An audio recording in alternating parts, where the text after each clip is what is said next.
Ladies and gentlemen, this is internet personality Vangelus, and the surprising and small 6th member of the aerial bots is also one of the new Legends molds for 2015's Generations line, the newly re-mini-botcherized Powerglide.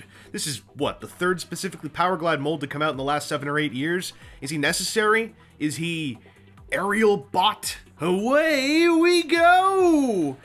Into the review! Being a Powerglide, Combiner Wars Powerglide turns into a rough approximation of a shape that is supposed to remind you of an A-10 bomber. He's red, as you do. Well, okay, he's red but with really distracting chunks of gray-beige connecting the wings and rear end to the main frontal mass. I'm assuming that stuff is unpaintable plastic because if it isn't, the big patch that's made out of the backs of his legs is a truly heinous bummer. Speaking of potentially heinous bummers, he's also got that weird Powerglide thing where his arms are very obviously trying to be some engine weaponry mass under his wings. The small upside is that there are a pair of 5mm fist holes that could be filled in with some missiles or guns or whatever, provided the pegs are in the right spots. It's not a bad jet mode, but brings a load of hinks that give it a visually rickety feel that will challenge your tolerance for such a thing. But hey, at least he has foldable front landing gear. Sins pardoned, sir!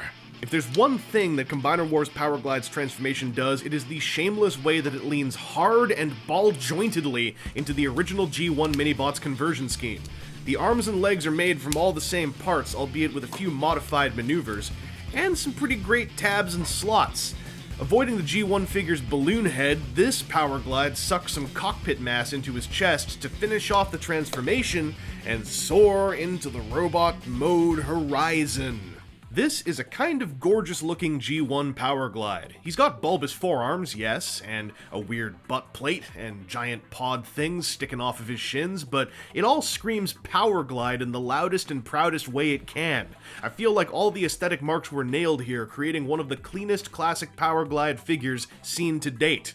His head sculpt even has that particular layered faceplate that I want to see beneath his beady blue eyes. If there's one big issue to take with Powerglide's robot mode, it'd be that it's kinda simple visually. I mean, the colors are placed in the right spots, for sure, but aside from his chest symbol and belt buckle, there isn't a whole lot going on to spice things up. I could have done with 1 or 2 pops of paintwork on his arms or legs. Legends toy. Poseable, not Cosmos. Still some good stuff on Powerglide, I'm going to say. He's got a left and right head swivel, although it's very tight, and it's very hard to get a grip on his head to actually use it. But it is there. He can look over his shoulder to see if anything is coming, so he can away he go. His shoulders are on ball joints with a big cut on the top so they can go all the way out. Pretty good ball-jointed shoulders. His elbows are pretty good, super deep hinges. Like, that's double-jointed territory. He has no bicep swivel, and quick spoiler alert for the rest of this, if he had a bicep swivel, I would say he's Cosmos tier easily. It's the biggest lacking thing, and here's the thing, his arms are ball joint connected on, right? So, I hope at some point someone could make, say, a set of arms with a bicep swivel that I could then just plug onto here, and away we go. His elbow joints allow him to also use his missile spam, hidden secret under his forearms, so I guess if he's had enough of people making fun of his catchphrase, he just lifts his arms up like this and goes like, "What? Say something!" He's got no waist joint. I kind of wish there was one, but I can see how there isn't due to the combination of this flap, the foldy thing for the transformation, etc., etc. He does have ball-jointed hips, which have a great range of motion for a Legends toy with ball-jointed hips. Same thing for his knees, and they are ball-jointed, which add in a thigh swivel, which is highly important in my opinion. And due to his transformation, his feet can do this a little bit.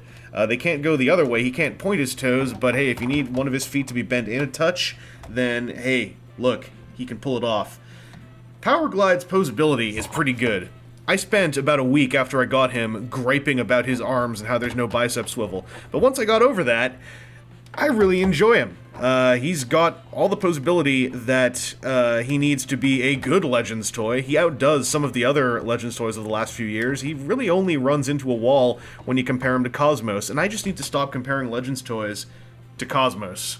For the sake of being part of Superion, Powerglide has a brand new function. He's a Targetmaster. The Crimson Aerial Autobot can now turn into a fairly powerful looking hand cannon with 2 big barrels and 1 little barrel and a pair of side-mounted 10-rocket missile spam pods. I love the flip-up targeting sight. I dig the use of the alt-mode thrusters as gun barrels, and particularly dig how they slide forward just to change the shape a little bit.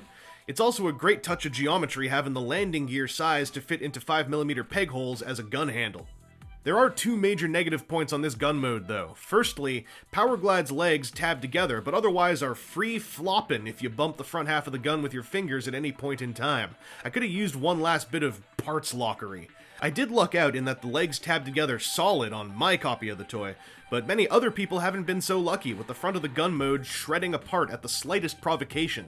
The other big bad mark is that Powerglide is, well, too heavy for stock Combiner Wars Deluxe's in-arm mode. I tighten the hips/elbows on all of mine with floor polish as a habit, but the cold bit of reality that may not be apparent at first glance is that this is an entire figure, as opposed to a low-component, somewhat hollow gun accessory. It's implied that you should plug this guy on top of Superion's long-barreled firearm, but man, it is so heavy.